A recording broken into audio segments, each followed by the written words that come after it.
Hi, it's this weirdly wonderful ASMR.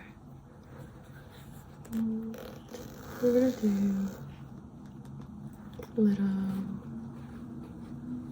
favorites, and also for some reason I hoard a lot of these things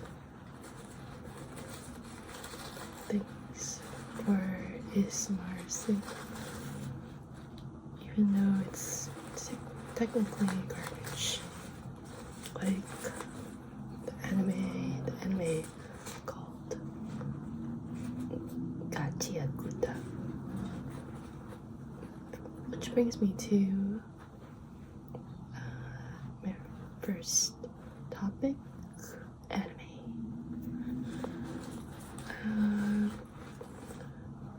Gachiakuta, I liked the first couple episodes, and then towards the end it got a little cliche maybe. I like the kaiju character. They're very cool. I mean, all the characters, they're very well designed, and I love the representation of strong, mysterious, certain people. I'm not really good at telling stories without spoiling, so I'd rather keep it short. Oh, just dusty. Well, anyways, back to talking about anime. I finally watched Demon Slayer. For the longest time, I was stuck on the first episode, and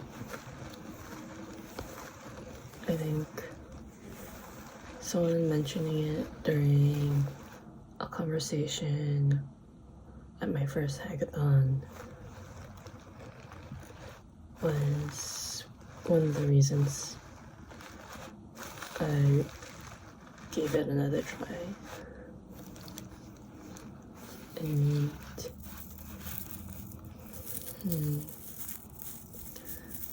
I think one of my favorite characters, if not my favorite, is Nezuko.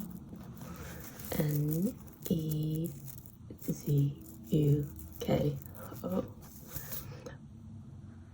She's so adorable. Her chibi and her just yeah.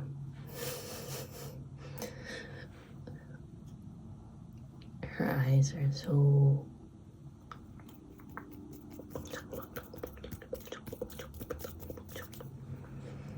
bling bling, and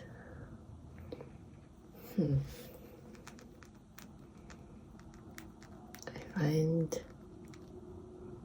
the one of the settings is really cool. It spreads out for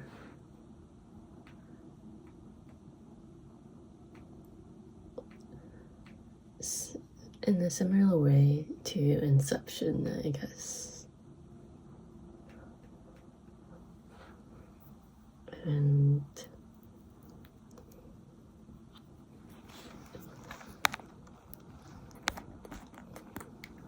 let's think of another anime that I recently enjoyed.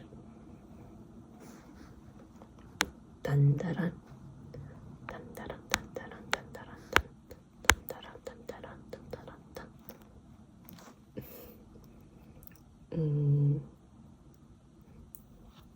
Very, very silly, first season, I think, hit harder, of course. Maybe because it was such a new experience. The sequel, the second season, I haven't finished watching, but I'm in the middle or the 3/4 of the way through. Like, I think I'm on episode 9 of 12.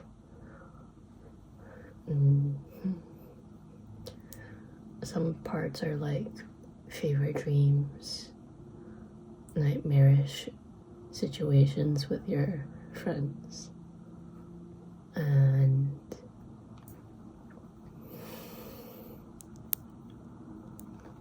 yeah, I just find that the animations are so well done.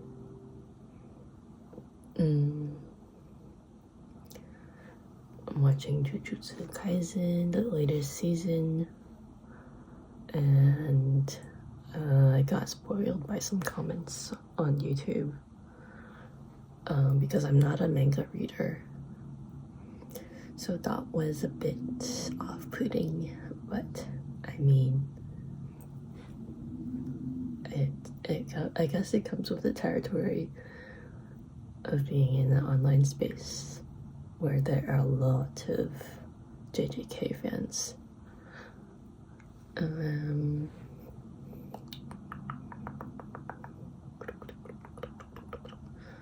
was one other one.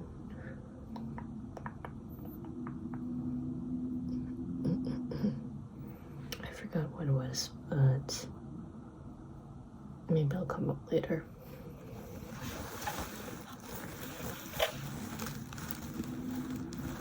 Anyway, this is a bag full of tea bags.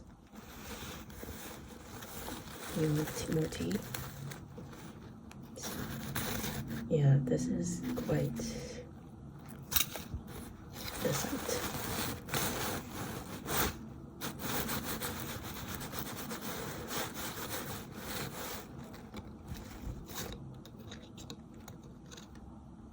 I like drinking all different types of tea. Mostly earthy types. Not as much floral, citrusy types.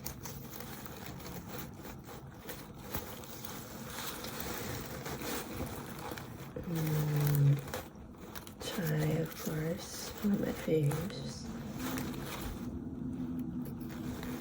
Earl Grey is okay.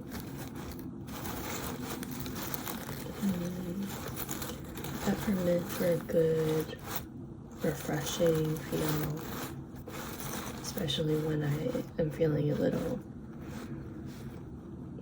icky.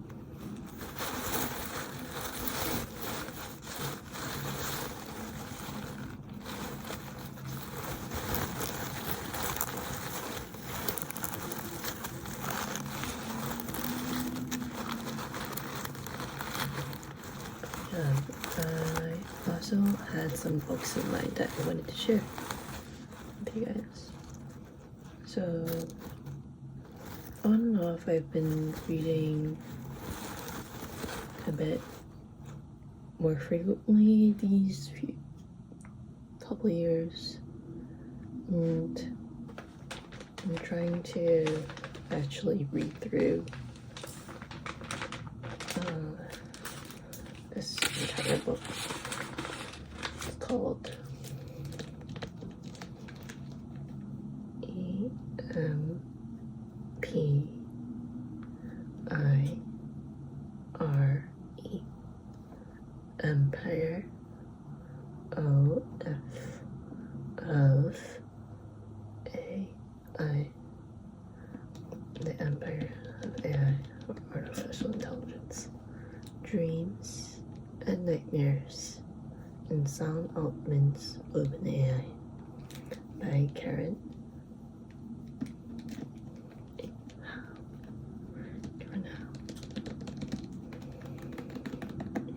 Yeah, I borrowed it from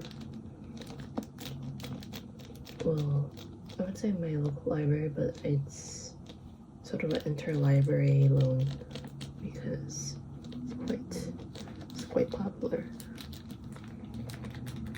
And I need to return it sooner than later because I have a fine. Even though if I return it, they'll get rid of it. Yeah, I'm around 90 pages in, and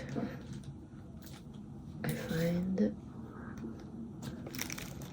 this very eye-opening in terms of how AI was sold to the world as something that will, as a technology that will solve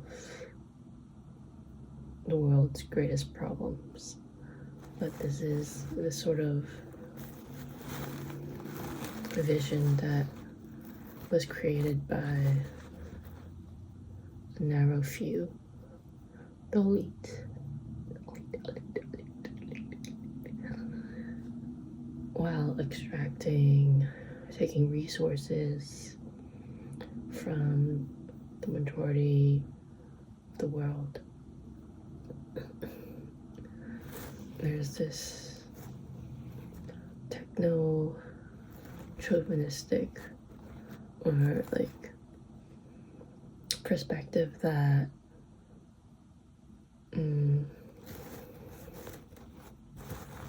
technology can be used.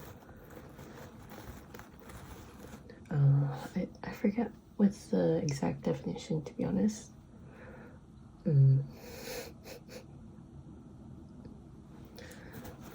But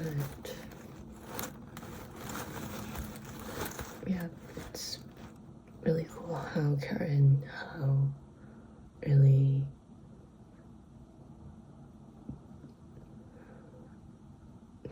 tells this all-encompassing story.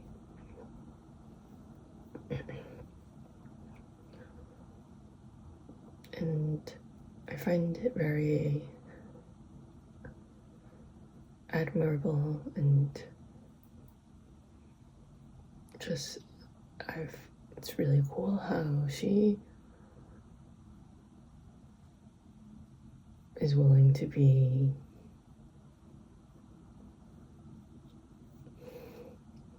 in the spotlight. I mean she's their enemy probably in their eyes is what I'm thinking. I'm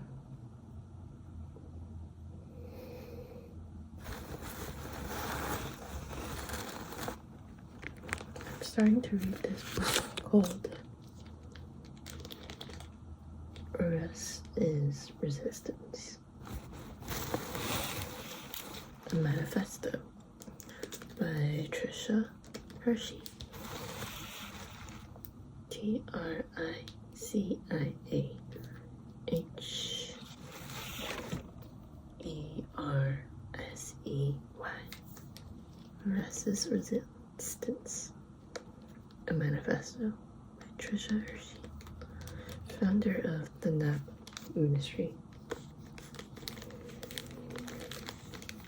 Let's read a little excerpt.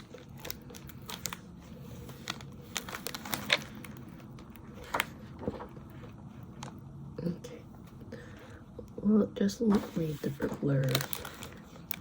Disrupt and push back against capitalism and white supremacy by connecting to the liberating power of rest, daydreaming, and naps as the foundation for healing and justice. Trisha Hershey, the founder and creator of the NAP Ministry, encourages us to elevate rest as a form of resistance and a divine human right. One moment, please. I need to find some light because there's not enough.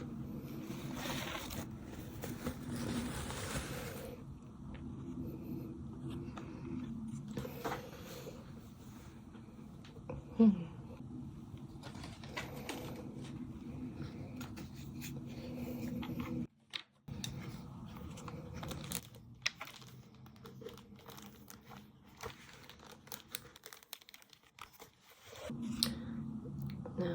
we're rocking.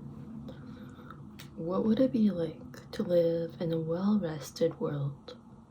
Far too many of us have claimed productivity as the cornerstone of success.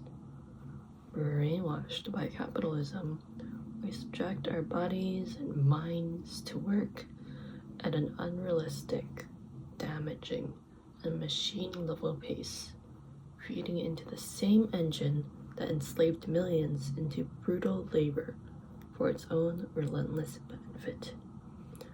And rest is resistance. Trisha Hershey, aka the Nap Bishop, casts an illuminating light on our troubled relationship with rest and shows us how to imagine and dream our way to a future where rest is exalted. Our worth does not reside in how much we produce, especially not for a system that exploits and dehumanizes us. Rest in its simplest form becomes an act of resistance and a reclaiming of power because it asserts our most basic humanity. We are enough. The systems cannot have us. Rest is resilience, is rooted in spiritual energy and centered in Black liberation, womanism, somatics, and Afrofuturism, with captivating storytelling and practical advice, all delivered in Hershey's lyrical voice and informed by her deep experience in theology, activism, and performance art. Rest is resilience. Rest is resistance. It is a call to action, a battle cry, a field guide, and a manifesto for all of us who are sleep deprived, searching for justice, and longing to be liberated from the oppressive grip of grind culture.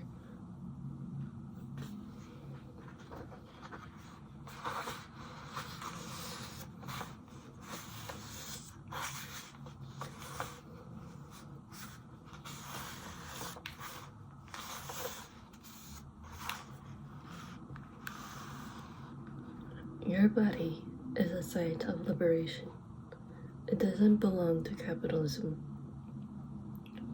Love your body.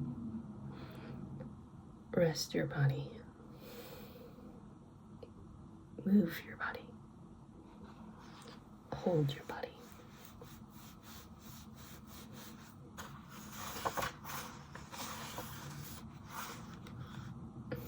I hope you are reading this while laying down.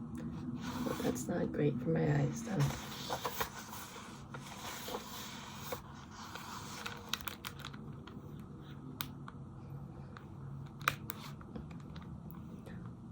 I'll read the first page.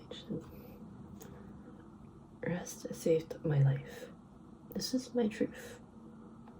I don't need anyone else to verify this, nor do I need complicated theories to support what I know to be true in my heart, my body, and my spirit.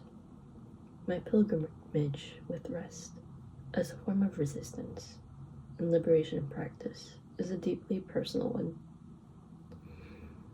It is one that started way before anyone heard of the Nap Ministry on social media. Resting was my attempt to solve a problem in my life, and like most Black women before me, I worked within the realms of my own life and history to create a way. While in a brutally busy graduate program of financial issues, family illness, and the threat of racial violence always swirling around, I started to experiment with rest. My commitment to rest as a form of resistance came from my everyday experiences of being part of the machine level pace of our culture and surviving the trauma of the terror of poverty, exhaustion, white supremacy, and capitalism. I took to napping all over campus while in seminary and when I was home. I believed deeply that I would rest because I was exhausted physically and spiritually, and I saw no other way to make it. I was beyond rational thought about whether I would be able to thrive from this, and simply leaped without a net. I was fueled by the deep history of cultural trauma I was studying while in seminary. I was reading slave narratives while studying Jim Crow terrorism and falling asleep with the book on my chest. I was guided by Harriet Tubman, proclaiming after waking up from my prophetic dream, "My people are free." The audacity to proclaim freedom via rest in the now. Rest has been revolutionary for my soul.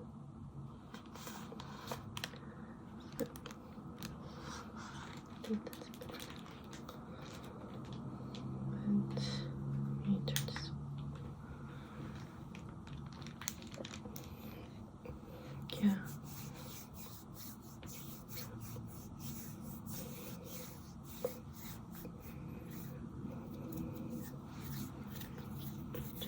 It's right.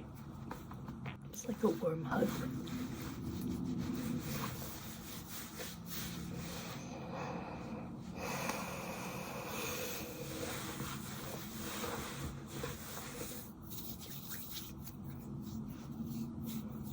I think that's it for now. But thank you for staying this long. Appreciate it. And maybe see you whenever, wherever.